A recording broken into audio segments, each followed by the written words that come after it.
1 2 3 4 5 6 7 8 9 10 1 2 3 4 5 6 7 8 9 10 1 2 3 4 5 7 8 9 10 1 2 3 4 5 6 7 8 9 10.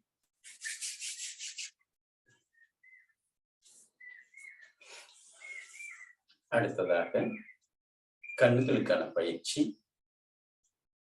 நேராக வைத்து நன்றாக திறந்து இறுக மூடுகிறோம். உள்ள திறந்து எந்த அளவுக்கு இறுக மூட முடியுமோ அந்த அளவுக்கு இறுக மூடுகிறோம்.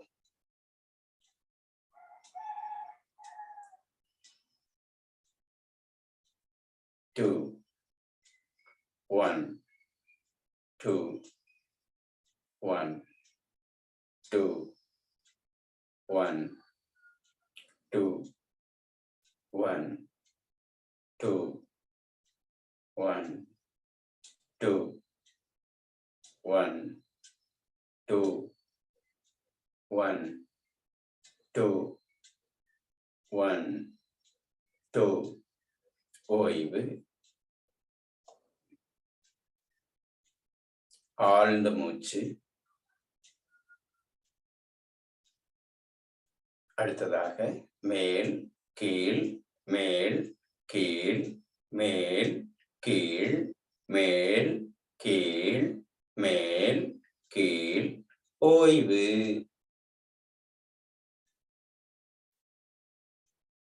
வலப்பக்கம் இடப்பக்கம் வலது இடது வலது இடது வலது இடது வலது இடது வலது இடது வலது இடது ஓய்வு.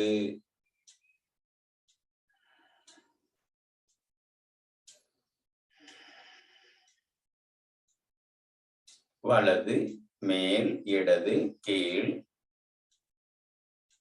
5 முறை சுழற்றுகிறோம். எதிர் திசையில் இடது மேல் கீழ் இடது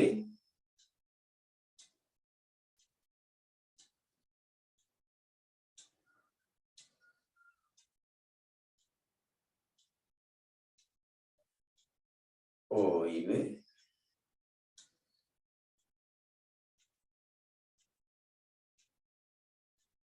ஒரு நிதானமான நீண்ட காற்று இழுத்து மெல்ல மெதுவாக வெளியேறுகிறது.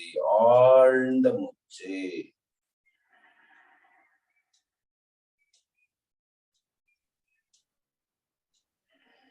வாழ்க வளமுடன், நலம் பெருக, வளம் பெருக.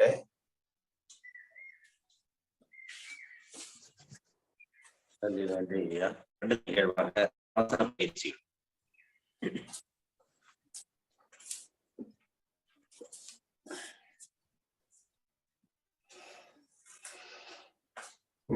உருளாசனம்.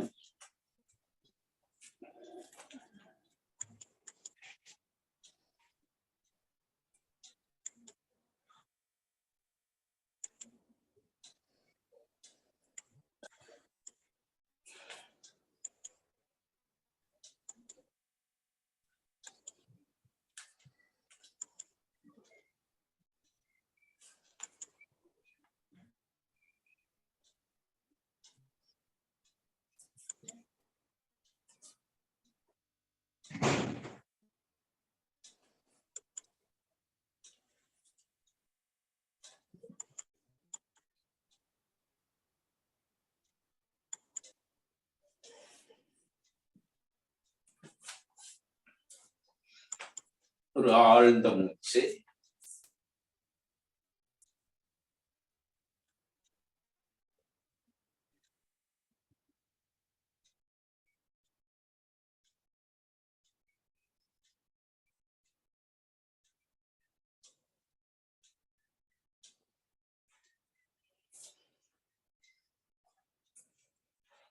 ஊஞ்சலாசனம்.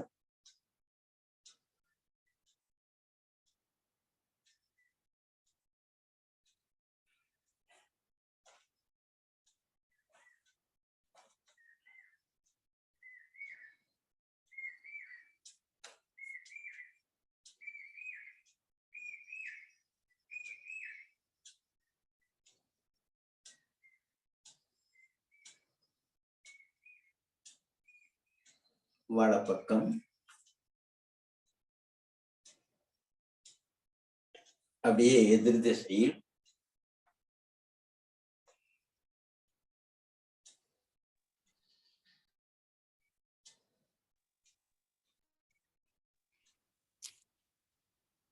முடிஞ்சதுன்னா இது ஒரு கூட பிடிக்கலான்னு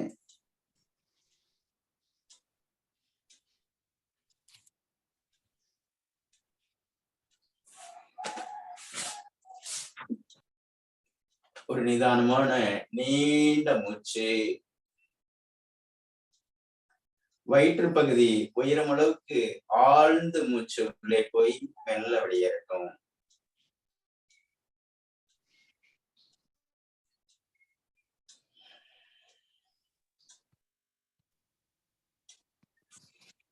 அப்படியே இரு கால்களும் மேலே உயரட்டும். இடுப்பு தரையில் உள்ளது. அப்படியே ஒரு 10 வினாடிகள்.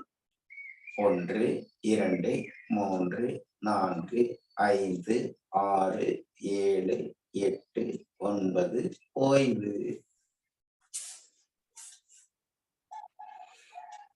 வயிற்று பகுதி மேலே உயரும் அளவுக்கு காற்று ஆழ்ந்து உள்ளே சென்று மெல்ல வெளியேறட்டும்.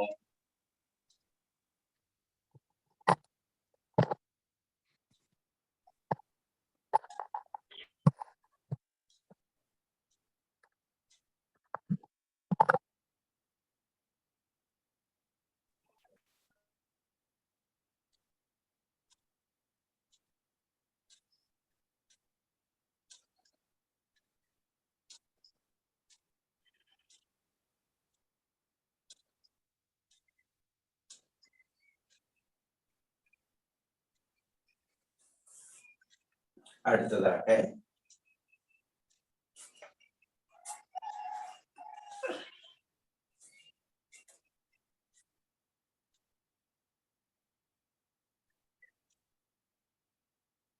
கவனம் கால் கட்டை விரலில் இருக்கட்டும். விபரீத கரணி.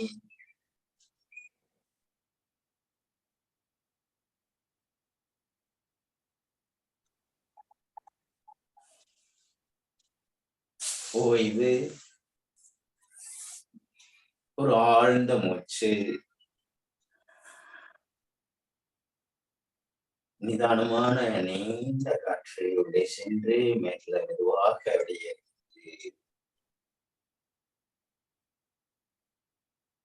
அடுத்ததாக சர்வ அங்க ஆசனம், சர்வாங்காசனம்.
நிதானமான நீண்ட மூச்சு ஆழமாக உள்ளே சென்று மெல்ல மெதுவாக வெளியேறட்டும்.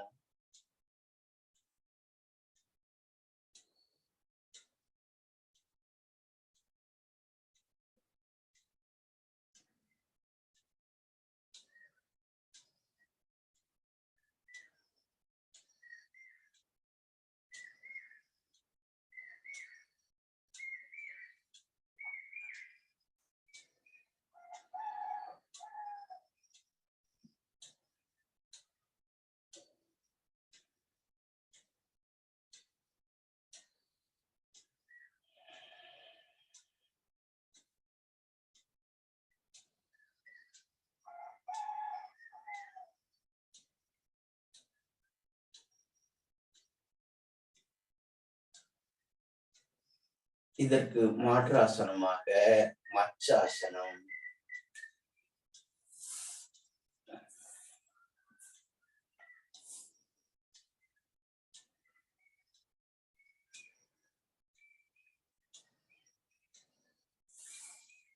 ஓய்வு நிலை.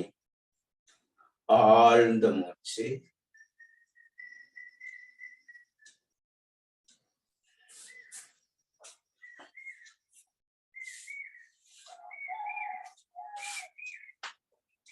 கவிழ்ந்து படுத்த நிலையில் ஒரு நிதானமான நீண்ட மூச்சு.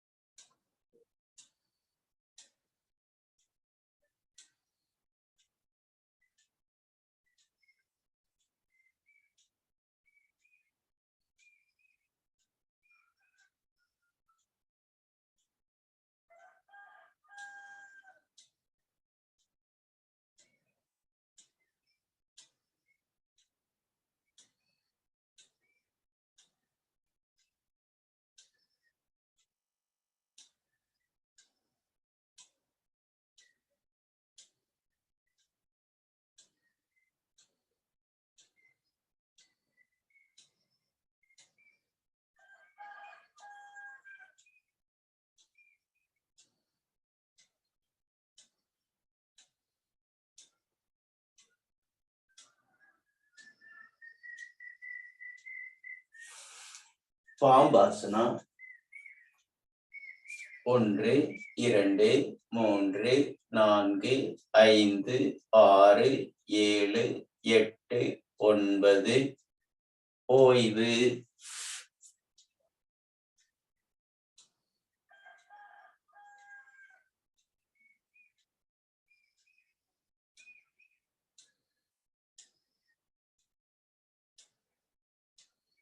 அடுத்ததாக வில்லாசனம்.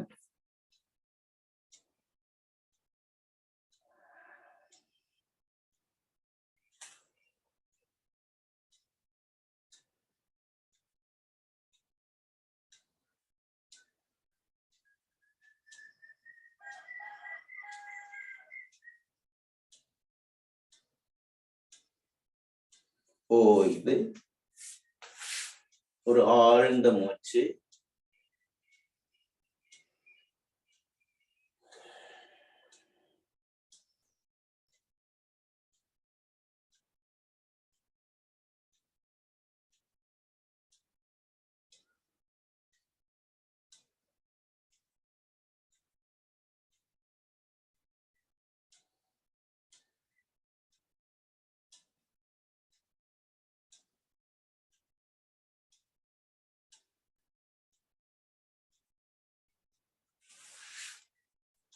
மாற்றாசனமாக முயலாசனம்.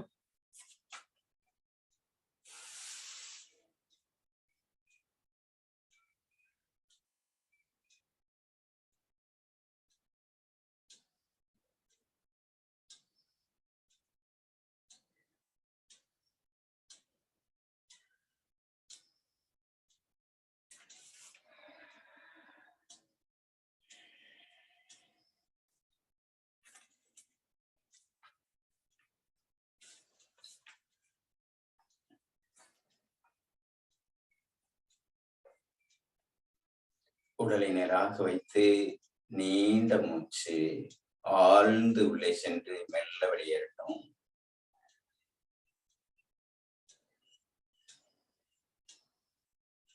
அப்படியே ஒரு 10 முறை தோள்பட்டை மேலும் கீழும் போகட்டும்.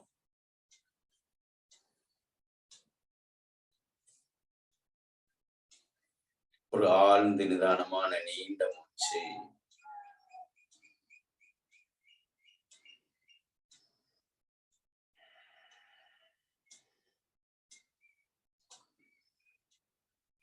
அப்படியே விரல்கள் தோள்பட்டைக்கு போய் அப்படியே ஒரு 5 முறை முன்னோக்கி பின்னோக்கி ஒரு 5 முறை.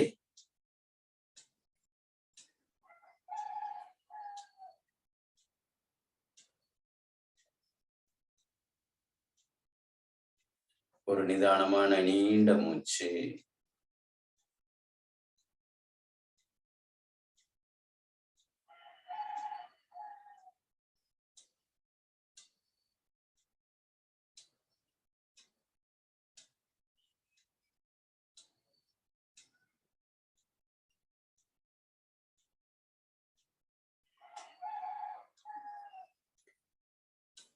கபாலபதி பஸ்திரிகா பண்ண போறோம்.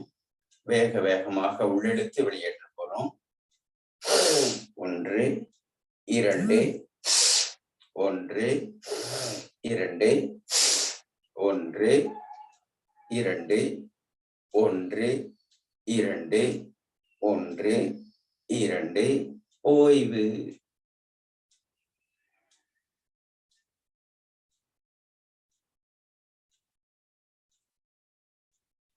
நீண்ட காற்றாக ஆழமாக உள்ளே சென்று மெல்ல மெதுவாக வெளியேறுகிறது.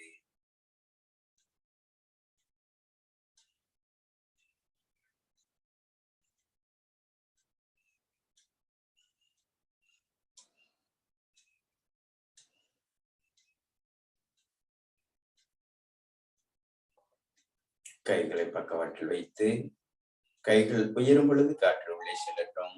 1 2 1 2 1 2 1 2 1 2 1 2 ஓய்வு.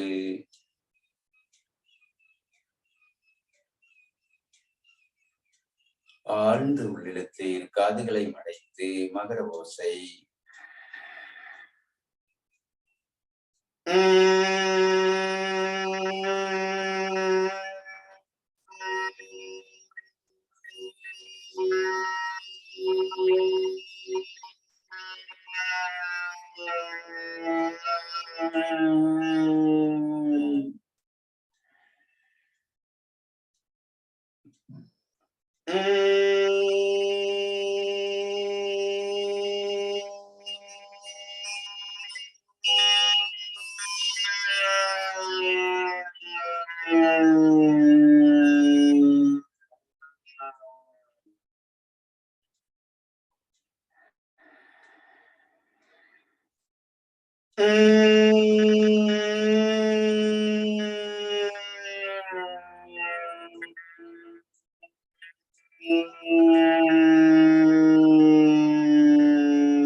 உடல் நேராக வைத்து கைகள் மேலே உயரும் பொழுது காற்று உள்ளே செல்லட்டும். மெல்ல மெதுவாக ஆழமாக காற்று உள்ளே சென்று அக்காற்றை மெல்ல மெதுவாக வெளிவிட்டவாறு கைகள் கீழே வருகிறது. காற்று ஆழமாக உள்ளே செல்லட்டும், மெதுவாக வெளியேறட்டும்.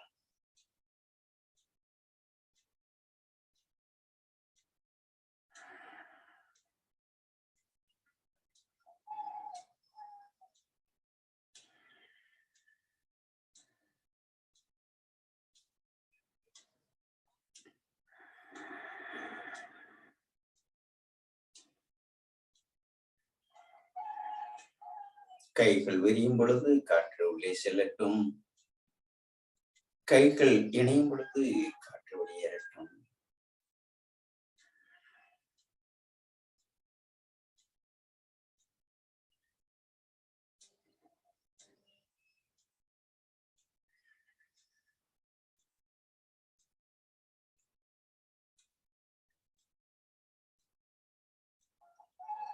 கண்கள் மூடியவாறு கைகள் இணையட்டும், மெல்ல மெதுவாக இணையட்டும். அப்படியே கவனிச்சு செய்யுங்க.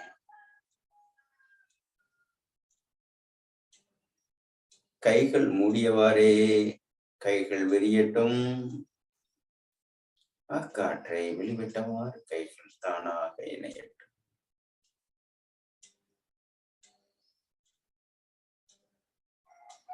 இக்காலை வேளையில் புறநிலையவே தேடும் நம்முடைய உலகத்தினுடைய போக்கில் அகநிலையை தேடும். அதாவது நாம் எங்கிருந்து வந்தோம், என்ன செய்ய வேண்டும், தற்பொழுது என்ன செய்து கொண்டிருக்கிறோம், அப்படிப்பட்ட நிகழ்வை நிகழ்த்த உயர்ந்த உள்ளமாக நம்முடைய கருத்துரை வழங்க காத்து கொண்டிருக்கிறார் ஐயா அவர்கள். ஐயா அவர்களை அறிமுகப்படுத்திய நல் உள்ளத்திற்கும் மற்றவர்களுக்கும் நன்றிகளையும் வாழ்த்துக்களையும் தெரிவித்துக் கொண்டு ஐயா அவர்களுக்கு வழிவிடுவோம். எல்லோரும் அவருடைய கருத்தை பின்பற்றுவோம். வாழ்க வளமுடன், நலம் பெறுக, வளம் பெறுக. நன்றி நன்றி ஐயா. சிறப்பானது பயிற்சி அளித்த ஆசான் கண்ணப்பன் ஐயா அவர்களுக்கு நன்றி. இன்று நாம் நம்முடன் இணைந்து சிறப்புரையாற்ற காத்து கொண்டிருக்கும் யோகக்கலை ஆசிரியர், தமிழ் ஆசிரியரும் கூட, மற்றும் தன் பயிற்சிகளையும் சிந்தனைகளையும் அடுத்தவர்களுக்கு கற்றுக்கொண்டு கொடுத்து கொண்டிருக்கும் ஒரு வாழ்வியல் ஒரு ஆசான் என்று கூட சொல்லலாம். அனைவரும் பயன்பெற வேண்டும் என்ற நோக்கத்தில்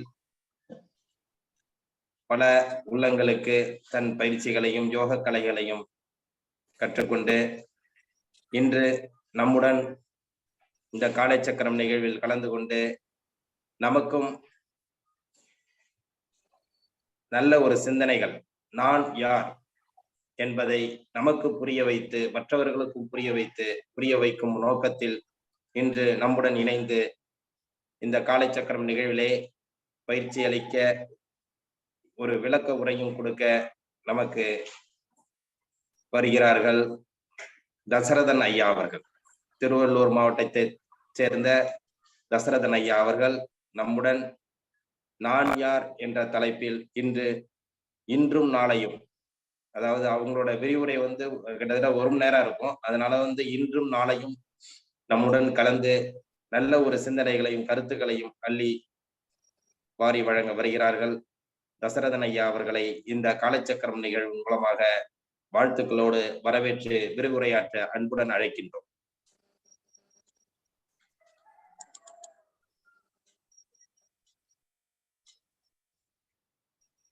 ஐயா மியூட்ல இருக்கீங்க, அட்மிட் பண்ணீங்க ஐயா.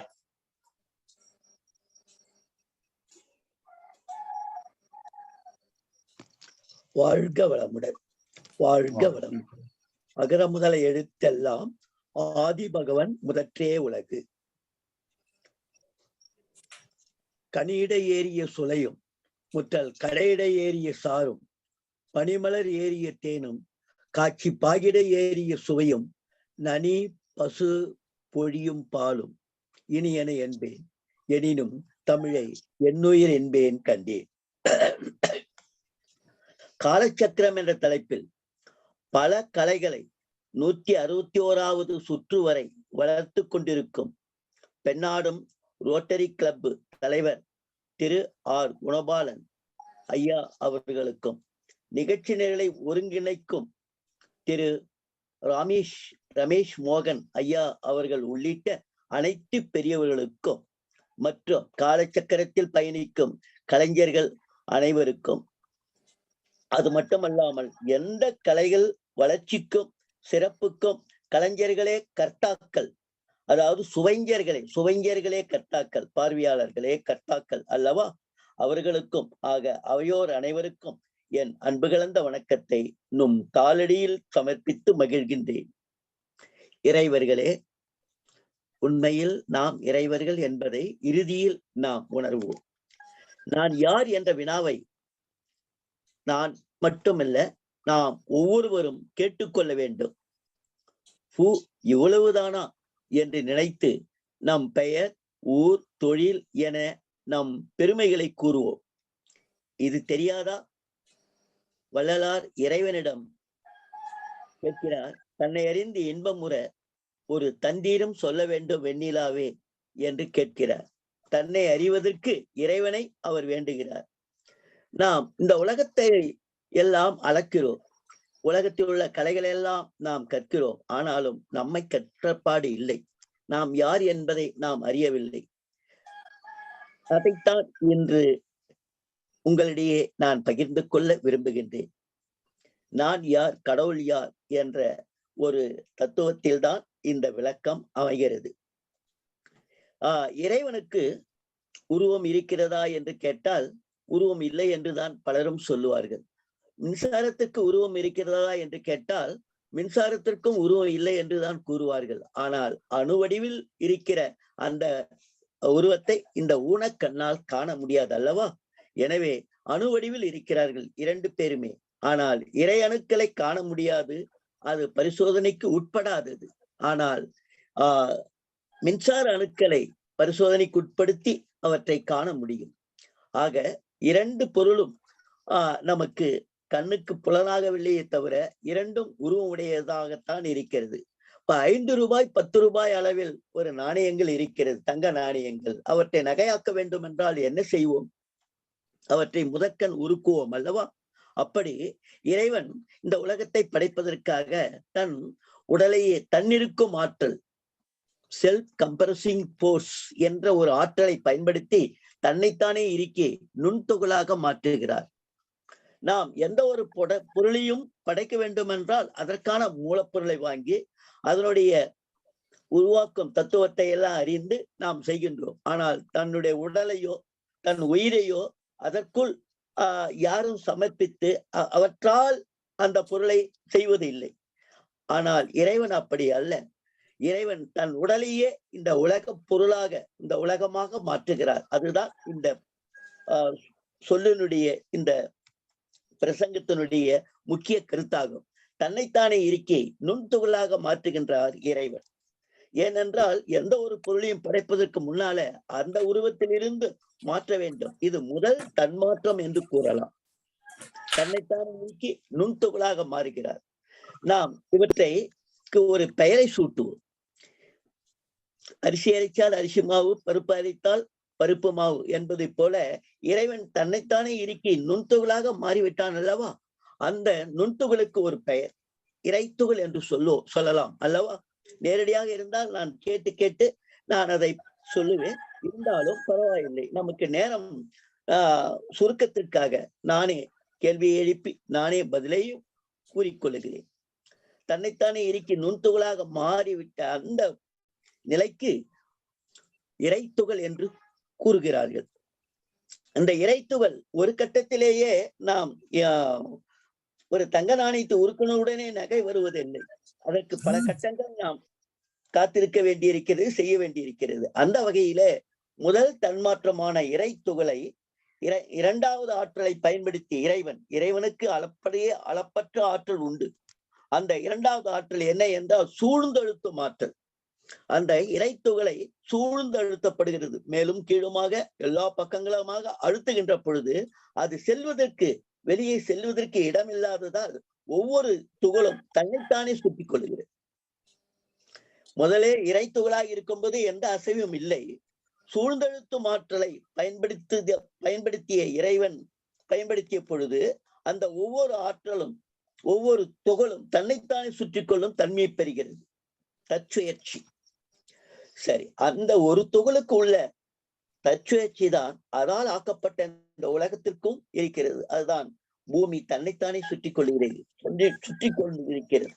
சரி, அதனுடைய முடிவை பிறகு பார்ப்போம். சரி, இறைத்துகள் என்ற நிலைக்கு நாம் வந்துவிட்டோம். முதல் நிலை. இரண்டாவது நிலைக்கு பெயர் விண் என்று கூறுகிறோம். தன்னைத்தானே சுற்றி கொள்ளும் அந்த தன்மை பெற்ற பிறகு அதற்கு விண் என்று கூறுகிறோம். விண் என்றால் என்னவென்று நமக்கு தெரியும், ஆகாயம். அந்த ஆகாயம் என்ற நிலைக்கு நாம் வந்து விட்டோம். இறைவன் வந்து விட்டார். இந்த ஆகாயம் என்ற நிலையை நாம் அறிகிற பொழுது அது எங்கே இருக்கிறது என்று கேட்டால் பலரும் மேலே இருக்கிறது என்றுதான் கூறுகிறார்கள்.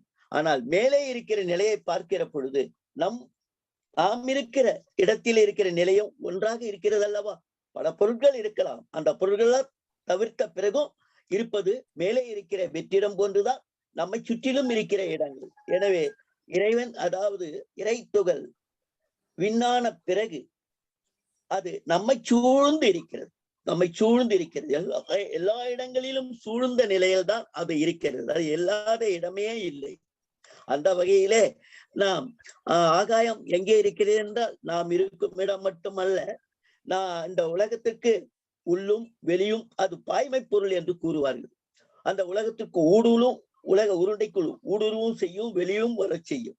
நாம் சாதாரண மனிதன் நம்முடைய சிறிய அறிவுக்கே எக்ஸ்ரே என்ற கதிர்கள் மூலமாக உடலை ஆராய்கிறோம், எல்லா பொருளையும் ஆராய்கின்றோம். ஆனால் அளப்பரிய ஆற்றல் உள்ள இறைவனுக்கு இது மிக மிக சிறிய ஒரு செயல்.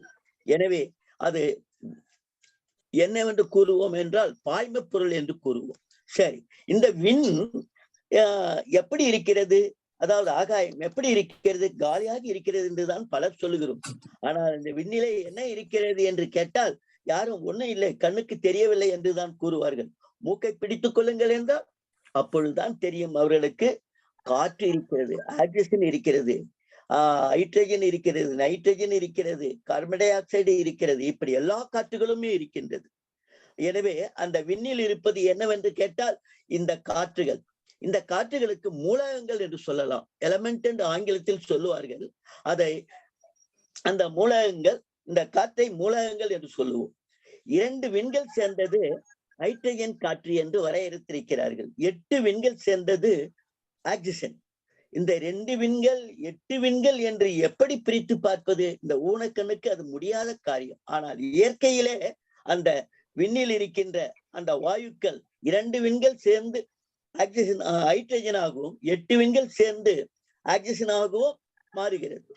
அதன் பிறகு ஆக்சிஜனும் ஹைட்ரஜனும் சேர்ந்து தண்ணீராக மாறுகிறது. H2O என்று விஞ்ஞான குறியீட்டே நாம் படித்திருக்கிறோம்.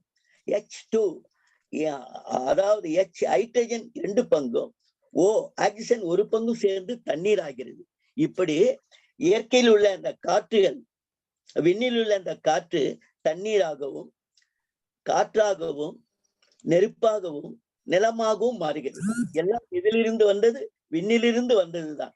விண்ணில் இருக்கிற அந்த விகிதத்துக்கு ஏற்ப காற்றாகவும் தண்ணீராகவும் நெருப்பாகவும் நிலமாகவும் மாறுகிறது. ஆக விண்ணில் இருந்து ஏனைய 4 பூதங்கள் வந்து விட்டன. இப்பொழுது பஞ்சபூதத்திற்கு வந்து விட்டது. யார் இந்த பஞ்சபூத நிலைக்கு வந்தது என்று கேட்டால் இறைவன் தானே. இறைவன் தான் தன்னை இறுக்கி நுண்துகளாக மாறினான். இறைத்துகள் என்று பார்த்தோம். அந்த இறைத்துகளை சூழ்ந்தெழுத்தும் ஆற்றலால் அது விண்ணானது. அந்த விண்ணில் இருந்த அந்த காற்றுகளின் சேர்க்கை விகிதத்தினால் பஞ்சபூதங்களாக மாறிவிட்டது. இப்போ பஞ்சபூதம் யாரு என்று கேட்டால் இறைவன் என்று சொல்லலாம் அல்லவா? வானாகி மண்ணாகி வழியாகி ஒளியாகி ஊனாகி உயிராகி உண்மையுமாய் இன்மையுமாய் கோனாகி யான் எனது என்றவரவரை கூத்தாட்டு வானாகி நின்றாயே என் சொல்லி வாழ்த்துவனே என்று ஐயா பாடியிருக்கிறார்கள். அவையெல்லாம் நமக்கு தெரியும். உண்மையில் இறை வடிவத்தை பார்க்க வேண்டும் என்றால் பஞ்சபூதமாகத்தான் நாம் வணங்க வேண்டும், பார்க்க வேண்டும், கருத வேண்டும். எனவே இப்பொழுது பஞ்சபூத நிலைக்கு வந்து விட்டோம். இந்த உலகத்தில் இருக்கிற எல்லா பொருளையும் எடுத்துக்கொள்ளுங்கள், பஞ்சபூதம்தான். சூரியன் சந்திரன் முதற்கொண்டு உலகத்தில் இருக்கிற எல்லா பொருட்களும் பஞ்சபூதங்கள் தான். இந்த பஞ்சபூதத்திற்கு உயிர் உண்டா என்றால் பலர் உயிர் இருக்கிறது என்றுதான் கூறுவார்கள். ஆனால் உயிர் உள்ளதற்கு ஒரு இலக்கணம் இருக்கிறது. அது நகரம், தானாக நகர வேண்டும், அது பேச வேண்டும், இப்படி பல காரணங்களை கூறுவார்கள். ஆனால் இப்போ ஒரு சேர் இருக்கிறது, ஒரு கட்டடம் இருக்கிறது, தானாக நகருமா? தானாக பேசுமா? பேசாது. எனவே அவையெல்லாம் ஜடப்பொருள் என்றுதான் நாம் கூறலாம். ஜடப்பொருளே தான், அதுல எந்த விதமான சந்தேகமும் இல்லை.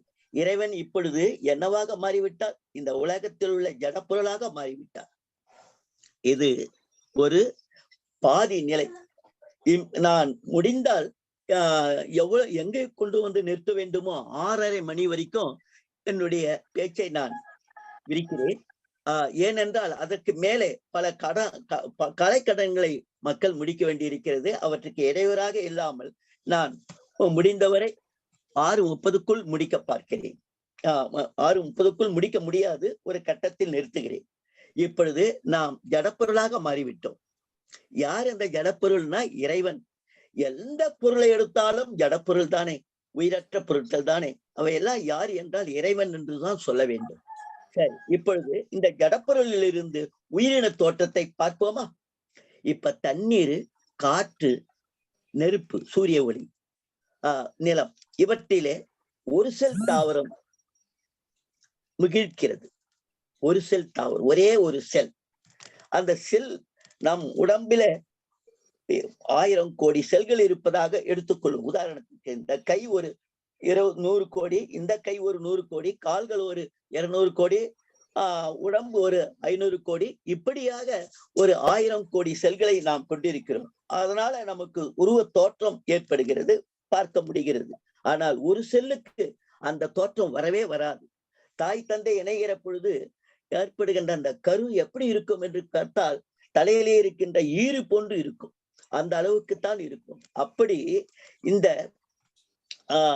உயிரின தோற்றத்தின் முதல் உயிரான அமீபா என்ற ஒரு செல் தாவரம் தோன்றியது.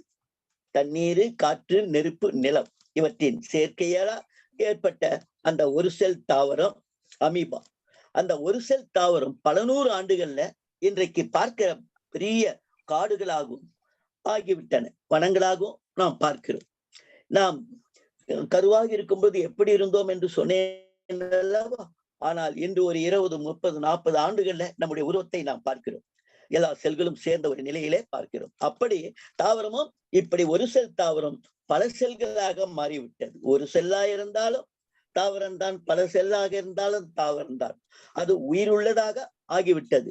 உயிர் உள்ள ஒவ்வொரு பொருளுக்கும் அறிவு உண்டு. உயிர் இல்லை என்றால் அறிவு இல்லை. என்ன அறிவு என்று கேட்டால் ஒவ்வொரு தாவரத்திற்கும் உள்ள அதாவது அறிவு என்னவென்றால் தொடு உணர்வு என்று சொல்லலாம்.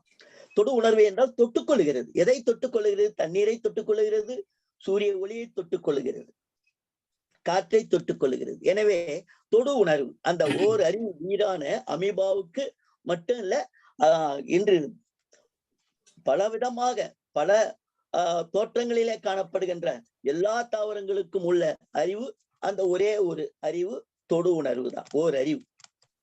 சரி, தாவரத்தின் இறுதி பாகம் என்னவென்று கேட்டால் என்ன சொல்லுவார்கள் என்றால் வேர் என்றார்கள், தலை உச்சி என்றார்கள்.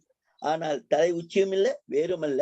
வேரிலிருந்து தண்டு வருகிறது, தண்டிலிருந்து இலை, பூ, காய், கனி வருகிறது, கனிக்குள்ள விதை இருக்கிறது. இதுதான் தாவரத்தினுடைய இறுதி பாகம், எண்ட் ஆஃப் த பார்ட். அந்த இறுதி பாகம் தான் விதை. விதை என்றாலும் தாவரம்தான், செடி கொடிகள் என்றாலும் தாவரம்தான். ஆனால் விதைதான் இறுதி பாகம். அந்த விதையை நாம் பல காலமாக வைத்திருந்தால் என்ன நடக்கும் என்றால் அழிந்து போகும், அழிந்து போகும், அழிந்து போகும் என்று சொல்லுவார்கள். ஆனால் என்ன பார்ப்பீர்கள் என்றால் நீண்ட இடைவெளிக்கு பிறகு கூறுவார்கள், பூச்சி புழு இருக்கும், ஏற்படும் அப்படி என்றார். அதை கூட சொல்ல மாட்டார். உங்கள் வீட்டிலே நீங்கள் வைத்திருந்த எல்லா பொருளும் தானியங்கள் என்ன ஆச்சு கொஞ்ச நாளைக்கு பிறகு என்றால் பூச்சி பிடித்து விட்டது என்று கூறுவார்கள். அப்பொழுதுதான் பூச்சி என்ற நிலையே வரும். தாவரத்திலிருந்து அடுத்த உயிர் புழு. புழு என்ற நிலையில் நாம் அவ்வளவு நீண்ட நேரம் பார்க்க முடியாது. உடனே அது பூச்சி நிலைக்கு வந்துவிடும். புழுவானது தன்னை சுற்றி ஒரு கூடு கட்டி கொள்கிறது. கூட்டு புழுவிலே உள்ளே இருந்து, உதாரணத்துக்கு கம்பளி புழு எடுத்துக்கொள்ளலாம்.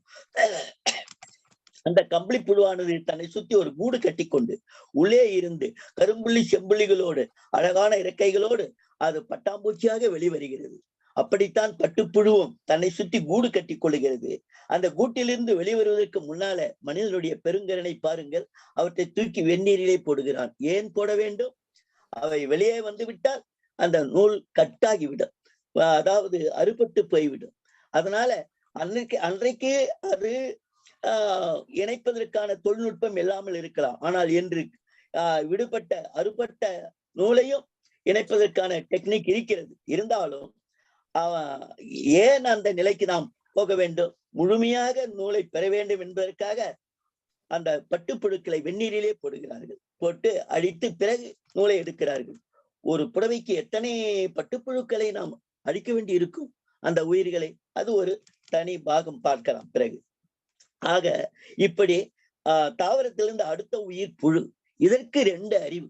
ஒன்று தொடு உணர்வு, தொட்டால் அது சினுங்கும், தொடு உணர்வு அதற்கு தெரிகிறது. இன்னொன்று அது சுவைக்கிறது. எதை சுவைக்கிறது? அழகழகான இலைகளை எல்லாம் என்ன செய்கிறது? வட்ட வட்டமாக சாப்பிட்டு விடுகிறது. இப்படி அது சுவை உணர்வுக்கு வந்து விட்டது. 2 அறிவு உள்ள உயிராக புழுவை நாம் பார்க்கிறோம். புழுவில் இருந்து அடுத்த உயிர் பூச்சி. பூச்சி இனங்கள் என்றால் கரையான், எறும்பு, பல சிறிய சிறிய உருவங்களை எல்லாம் பூச்சி இனத்திலே நாம் சேர்ப்போம். அந்த பூச்சி இனத்துக்கு எத்தனை அறிவு என்றால் 3வது அறிவு, நுகர்வு சக்தி, மூக்கு வந்து விட்டது என்று கூறலாம். ஏனென்றால் பூக்களை தேடி செல்கின்றது, அந்த வாசனையை தேடி செல்கின்றது. நாம் இருக்கும் இடத்தில் ஒரு எறும்பு கூட பார்க்க மாட்டோம். கொஞ்சம் வெள்ளம் வைத்து விட்டால் எங்கிருந்தோ வந்து மொய்த்துக் கொள்கிறது. ஆக அவற்றுக்குள்ள அந்த நுகர்வு சக்திக்காக 3வது அறிவு மூக்கை நாம் எடுத்துக்கொள்கிறோம்.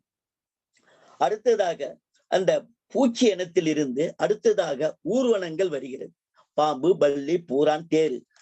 இப்படி எல்லா விலங்கு, அதுக்கு அடுத்தது விலங்கு. அந்த ஊர்வனங்கள் வருகிறது. ஊர்வனத்திலே நாம் பாம்பை எடுத்துக்கொள்வோம். பாம்பு கண் இருக்கிறது, கண் இருக்கிறதுனால நாம் ஓடுகிறோம். பாம்புக்கும் கண் இருக்கிறது. அந்த கண் எப்படி இருக்கிறது? அவ்வளவு தீட்சண்ய பார்வையோடு இருக்கிறது. சர்ற என்று பாய்கின்றது. ஆக அந்த பார்வை திறனுக்கு 4வது அறிவுக்கு பாம்பை நாம் உதாரணமாக எடுத்துக்கொள்கிறோம். ஆக ஊர்வனத்துக்கு எத்தனை அறிவு? 4 அறிவு. தொடுணர்வு இருக்கிறது. அதற்கும் அவையும் சுவைக்கிறது, சாப்பிடுகிறது. அடுத்ததாக அவற்றுக்கும் வாசனை அறியக்கூடிய மோப்ப சக்தி இருக்கிறது. 4வதாக அவற்றுக்கு கண் இருக்கிறது. 4வது அறிவு அவற்றுக்கு வந்துவிட்டது. அடுத்ததாக ஊர்வனத்தில் இருந்த அடுத்த உயிர் விலங்குகள். விலங்குகளுக்கு என்ன விசேஷமான ஒரு சக்தி என்றால் செவி உணர்வு.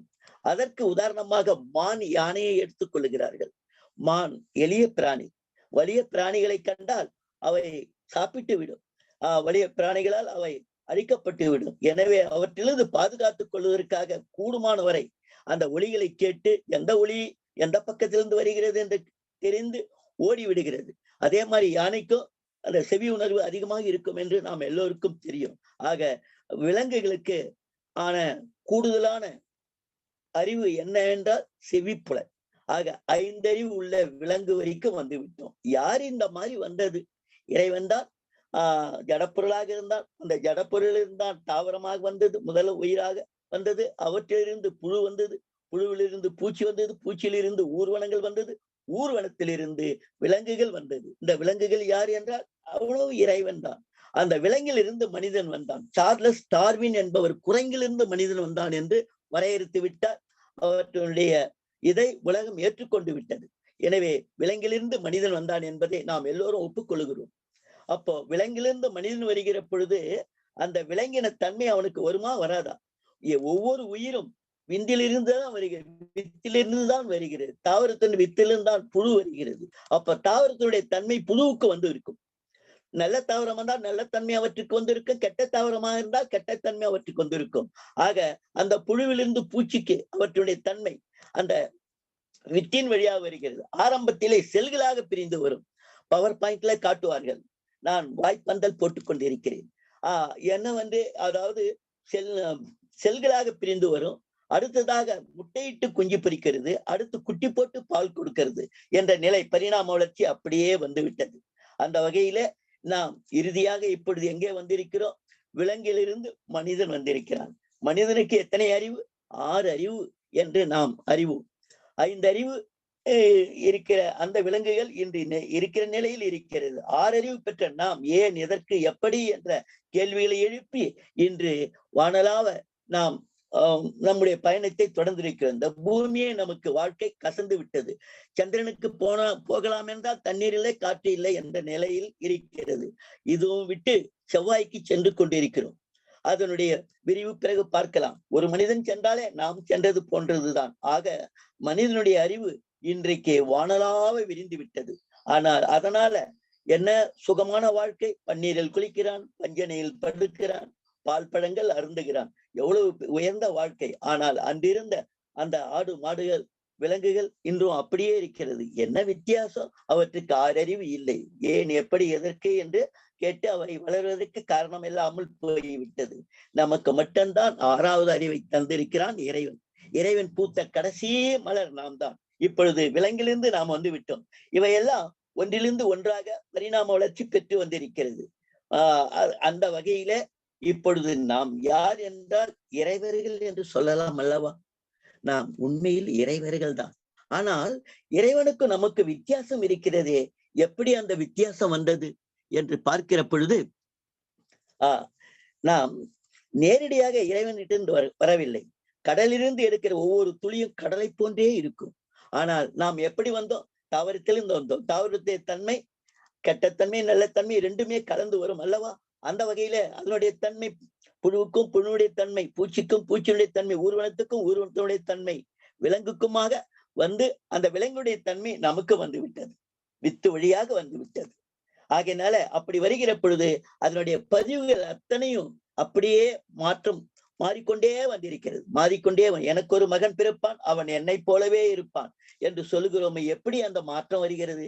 நாம் குணாதிசயங்கள் மட்டுமல்ல, அறிவிலும் சரி, ஆற்றலிலும் சரி, தந்தையை போன்று, பெற்றோரை போன்றுதான் நாம் இருப்போம். அந்த வகையிலே விலங்கிலிருந்து வந்த நாம் விலங்கினமாகத்தான் இருக்கிறோம். பார்வைக்கு மனிதர்களாக இருக்கிறோம். ஆனால் தரத்திலே, குணத்திலே, செயலிலே விலங்கை போன்றுதான் இருக்கிறோம். ஒத்து போற வரைக்கும் ஒட்டி போவோம். ஒத்து போகவில்லை என்றால் வெட்டு, குத்து, அடி, உதை என்ற நிலையை நாம் பார்த்து கொண்டிருக்கிறோம். ஆனால் எல்லாரும் அதே நிலையில இருக்கிறார்கள் என்று சொல்ல முடியாது. ஏற்றத்தாழ்வுகள் இருக்கும். அந்த வகையில இப்பொழுது விலங்கு மனித உருவில் இருந்தாலும் விலங்கினத்தன்மை நம்மிடம் இருக்கிறது. எப்படி இந்த விலங்கினத்தன்மை வந்தது? விலங்கிலிருந்து வந்தது. அதுக்கு எப்படி வந்தது? அது ஊர்வனத்திலிருந்து வந்தது. அதுக்கு எப்படி வந்தது? பூச்சியிலிருந்து வந்தது. அதுக்கு எப்படி வந்தது? புழுவிலிருந்து வந்தது. அதுக்கு எப்படி வந்தது? தாவரத்திலிருந்து வந்தது. தாவரத்திலிருந்தே இந்த தன்மைகள் மாறி மாறி மாறி மாறி வந்து கொண்டிருக்கிறது. இப்படி நம்முடைய அப்பா கிட்ட இருந்து நாம் பிறந்தோம். அது வரைக்கும் ஒரு பதிவுகள் சங்கீத கர்மம் என்று சொல்லுவார்கள் வடமொழியில. அதை பலவினை என்று சொல்லலாம். எப்படி அந்த தாவரத்திலிருந்து பதிவுகள் வருகிறது, எல்லா பதிவுகளும் சேர்ந்துதான் விலங்குக்கு வந்து விலங்கிலிருந்து மனிதன்கிட்ட வருகிறது. முதல் மனிதன்கிட்ட வந்திருப்போம். முதல் மனிதன் எப்படி இருந்திருப்பான்? விலங்குக்கு நேராக இருந்திருப்பான் அல்லவா? அப்படி வருகின்ற பொழுது கொஞ்சம் கொஞ்சமாக மாற்றங்கள் பெற்று இப்பொழுது ஒரு சுமாரான நிலைக்கு வந்திருக்கிறோம். ஆரம்பத்தில் மேடும் பல்லும் கல்லும் முள்ளுமாக இருந்த ஒரு நிலம், அதை பதப்படுத்தி அதை இப்பொழுது நல்ல நிலமாக வண்டல் மண் நிலமாக மாறி இருக்கும் அல்லவா? அப்படித்தான் மனிதனும் மாறி இருக்கிறான். ஆனாலும் குணாதிசயங்கள அவற்றுடைய தன்மை அப்படியே இருக்கிறது.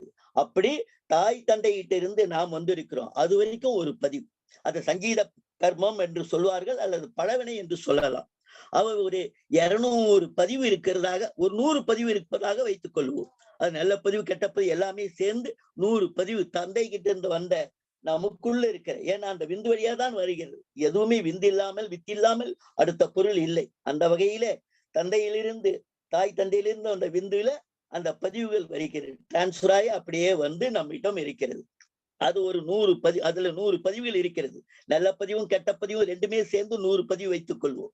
அடுத்ததாக 3 வயதில் இருந்து நாம் செய்த பதிவுகள் இருக்கிறது. இன்று எனக்கு 77 முடிந்து 78வது ஆண்டு தொடங்கி இருக்கிறது. 77 வைத்துக் கொள்ளலாம். 3 கழிந்தால் 74 வருடங்கள் நான் செய்த பதிவுகள் இருக்கிறது. 3 வயதுக்கு பிறகு, 3 வயது என்பது புத்தி தெரிந்த வயது என்று வரையறுத்திருக்கிறார்கள். ஆக 74 ஆண்டுகள் நான் செய்த பதிவுகள் இருக்கிறது. இது பிராரத்த கர்மம் என்று சொல்வார்கள். இத புதுவினை என்றும் சொல்லலாம். இது ஒரு 100 பதிவு வைத்துக் கொள்ளலாம். நல்ல பதிவு கெட்ட பதிவு எல்லாமே. ஆக தந்தையிட்டிருந்து வந்த பதிவுகள் ஒரு 100, 3 வயதிலிருந்து நாம் செய்த பதிவுகள் ஒரு 100, மொத்தம் 200 பதிவுகள். 200 பதிவுல நல்ல பதிவுகள் ஒரு 100 இருக்கிறது. நன்மை தரக்கூடிய பதிவுகள் இது, அவற்றை விட்டு விடுவோமே. ஆக கெட்ட பதிவு என்று எடுத்துக்கொண்டால் 100 பதிவு நம்மிடம் இருக்கிறது. என்ன பதிவு? கெட்ட பதிவு. இந்த 100 பதிவுகள் தான் நம்மை ஆளுகின்றது. இப்பொழுது 32 ஆகிவிட்டது. உங்களுடைய நேரத்துக்கு வரையறைக்கு நான் வந்து விட்டேன். எனவே இதற்கு மேல் இந்த 100 பதிவுகளை நாம் என்ன செய்ய வேண்டும்? அழிக்க வேண்டும். கெட்ட பதிவுகளை நாம் எரஸ் பண்ண வேண்டும், அழிக்க வேண்டும். அதற்கு என்ன வழிகள் என்பதை அடுத்த வகுப்பில் பார்க்கலாமா? இத்துடன் என்னுடைய உரையை முடித்துக் கொள்கிறேன். அடுத்த வகுப்பில் நான் நாளை வகுப்பில் நான் மீதியை முடித்து விடுவேன் நலமாக. எனவே இந்த எனக்கு வாய்ப்பளித்த கௌரவித்த ஐயா அவர்களுக்கும் உங்களுடைய எல்லோருக்கும் என்னுடைய நன்றியை கூறி விடைபெறுகின்றேன். முக்கியமாக என்னை அறிமுகம் செய்த உஷாராணி அவர்களுக்கும் இறுதியிலே அவர்களுக்கும் என்னுடைய நன்றியை காணிக்கையாக்கி விடைபெறுகின்றேன். வணக்கம். வாழ்க வையகம், வாழ்க வையகம், வாழ்க வளமுடன்.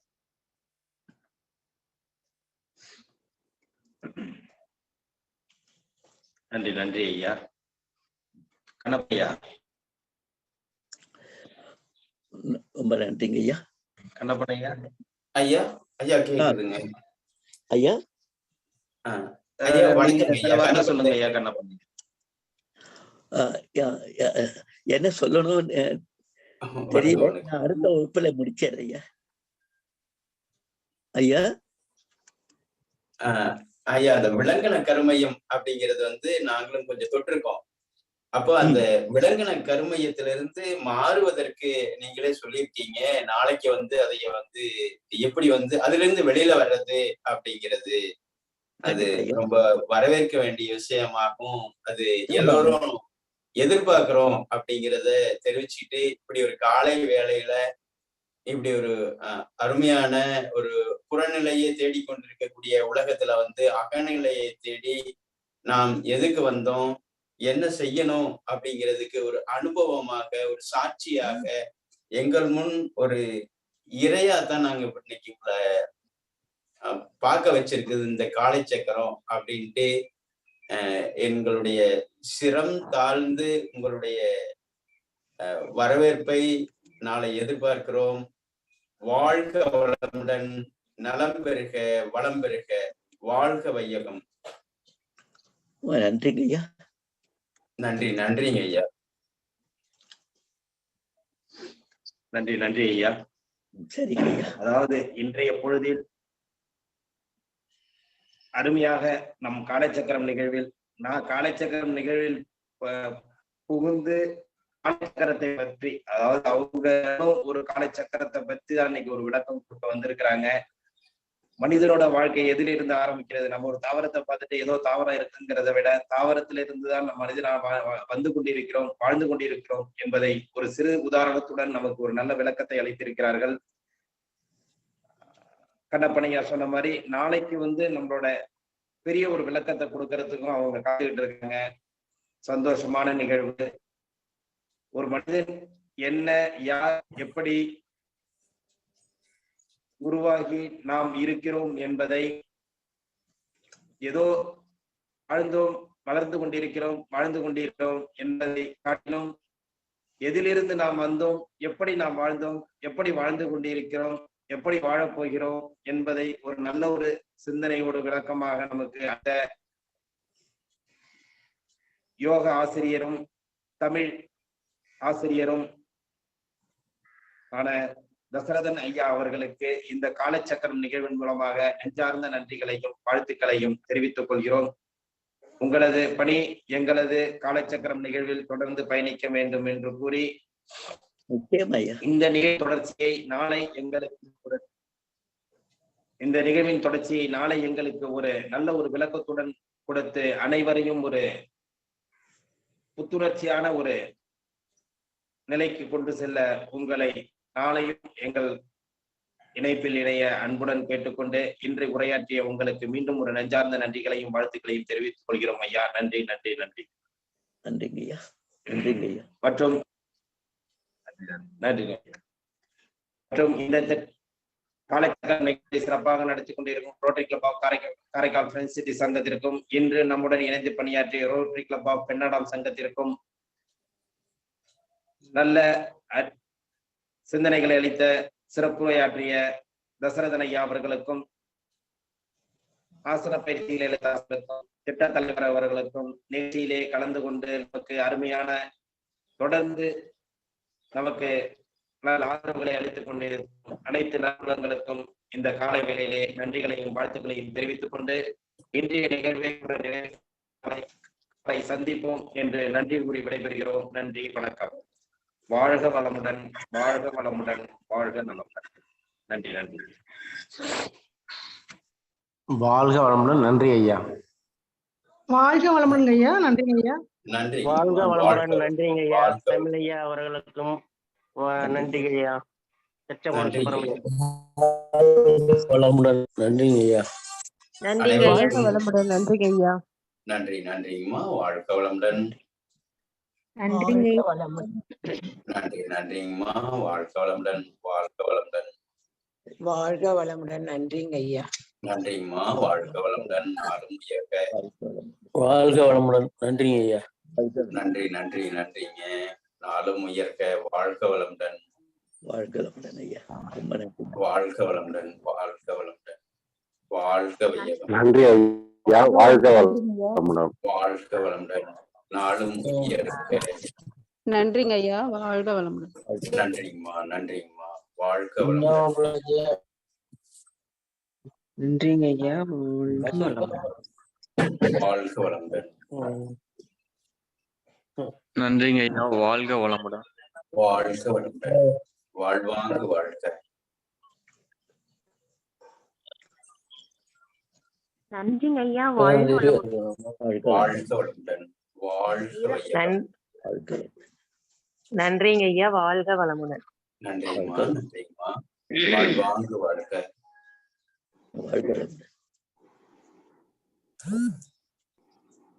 நன்றிங்க ஐயா. வாழ்க வையகம். வாழ்க வையகம். வாழ்க வளமுடன். ஐயா, ஒரு சிறு தகவல். ஐயா சொன்னது பாத்தீங்கன்னா மிக மிக நாம ஆன்மீகம் சொல்லி நினைச்சிட்டு இருக்கோம். அது ஆன்மீகம் அல்ல, முழுமையான விஞ்ஞானம்ங்க ஐயா. அது முழுமையான விஞ்ஞானம். ஐயா சொன்னது போல எல்லா விஷயங்களையுமே பாத்தீங்கன்னாக்கா அழகான உண்மையை சொல்லியிருக்காருங்க. அதே மாதிரி பாத்தீங்கன்னா ஒவ்வொரு உயிரினத்திலிருந்தும் ஒவ்வொரு செல் உயிரினம் 2 செல் இந்த மாதிரி பல செல்கள் ஊர்வன பரப்பன இந்த மாதிரி வரக்கூடிய விஷயங்கள் அத்தனையுமே வந்து தொடர்ந்து இப்ப இன்னைக்கு நாம இருக்கக்கூடிய மனித ரூபத்தில் நாம இருந்துட்டு இருக்கிறோங்க. சோ இது வந்து பரிணாம வளர்ச்சியில் வந்த ஒரு விஷயங்க. ஐயா சொன்னது அனைத்துமே நீங்க நல்லா உற்று கவனிச்சீங்கன்னா இதை விட ஒரு மிகப்பெரிய ஒரு தவம் உலகத்தில் வேற எதுவுமே கிடையாதுங்க. அதுக்கு தகுந்த மாதிரி பாத்தீங்கன்னா ஒவ்வொரு உயிரினத்திலும் இன்னொன்று உயிரினம் தோன்றும் போது இடைப்பட்ட உயிரினங்கள் ஒரு சில உயிரினங்கள் இருக்குங்க. அந்த மாதிரி வந்து இது நிறைய விஷயங்கள் இருக்குங்க. அதே மாதிரி இப்ப பாத்தீங்கன்னா இந்த காளி சக்கரத்துல ஒரு உயிரினம் நான் இப்ப போஸ்டிங் போட்டிருக்கேன் பாருங்க. அதுக்கு பேர் ஆர்கியாப்டெரிஸ் அப்படின்னு சொல்லி பாருங்க. அதாவது வந்து ஊர்வனமற்றையும் பரப்பனமற்றையும் ஒன்றரை ரெண்டும் சேர்ந்த ஒரு உயிரினம், இடைப்பட்ட உயிரினம்ங்க அது. அதாவது ஊர்வனவற்றில் இருந்தா பரப்பனம் வந்தது அப்படிங்கிறதுக்கு ஒரு உதாரணம் அந்த ஆர்கியாப்டெரிஸ்ங்கிற பறவைங்க. சோ இந்த மாதிரி ஒவ்வொரு உயிரினத்தும் 2 உயிரினங்களை இணைக்கக்கூடிய உயிரினங்கள் நிறைய இருக்குதுங்க. சோ அந்த மாதிரியான விஷயங்கள் வந்து பாத்தீங்கன்னு ஐயா சொன்னது மிக மிக அற்புதமான ஒரு விஷயங்க. இது வந்து நாம வந்து கற்பனையில கூட நம்ம எண்ணி பார்த்தது கிடையாது. இந்த மாதிரியான விஷயத்தை நாம வந்து நமக்கு தெரியாதுங்க. இன்னைக்கு அவர் சொல்லப்பட்ட விஷயங்கள் வந்து மிக மிக அற்புதமான ஒரு விஷயம். ஐயாவுக்கு கோடான கோடி நன்றிகளுங்க. நன்றி நன்றி நன்றி. ஐயா வயதுல மட்டும் முதிர்ச்சி அல்ல, தன்னுடைய சொல் செயல் அனைத்திலும் அவருக்குள்ள வந்து ஊடுருவி இருக்கு. அதனால காளை சக்கரத்துக்கு இன்னைக்கு ஒரு மிகப்பெரிய ஒரு பௌர்ணமி நாளுடைய தொடர்ச்சியில ஒரு வியாழன்ல பெரிய நாள், குருவுக்கேற்ற நாள்னு சொல்லுவோம். அப்படிப்பட்ட இந்த குருவுக்கேற்ற நாள்ல வந்து இன்னைக்கு காளை சக்கரத்துல வந்து ஒரு முழுமைப்படுத்தி ஒரு இது நாள் வரைக்கும் பயணித்ததுல வந்து இன்னைக்கு கொடுத்த விஷயங்கள் வந்து ஏற்கனவே இருந்த விஷயத்தை அதை கடவுள்னா என்ன, ஒரு அறிவியல் அப்படிங்கிற விஷயத்த வந்து முழுமைப்படுத்தி இருக்கிறாங்க. அதனால ஒரு இறையாற்றலே இந்த காலை வேளையில் நம் முன்னாடி தோன்றினதாக தான் நான் உணர்றேன். அப்படிப்பட்ட உயர்ந்த உள்ளம் வந்து இன்னைக்கு நமக்கு பயணிச்சிருக்குது. அதனால எல்லோருடைய சார்பாக ஐயாவுடைய பாதத்தை வணங்கி ஐயாவை வரவேற்கிறோம். ஐயாவுடைய செயல்கள், அவருடைய செயல்பாடு உலகெங்கும் பரவட்டும், பெரியட்டும். வாழ்க வளமுடன், வாழ்க வையம். இறைவனுக்கு எல்லோருக்கும் கொடுத்திருக்கிற ஒரு சுத்த வெளி இறைவன் வந்து எல்லாத்துக்கும் கொடுத்திருக்கிற இன்னைக்கு மிகப்பெரிய ஒரு வரப்பிரசாதங்க. நன்றிங்க ஐயா. நன்றி நன்றி நன்றி நன்றி நன்றி ஐயா. நன்றிங்க ஐயா. வாழ்க வளமுடன். வாழ்க வளமுடன். அது சரியா இருக்கும்.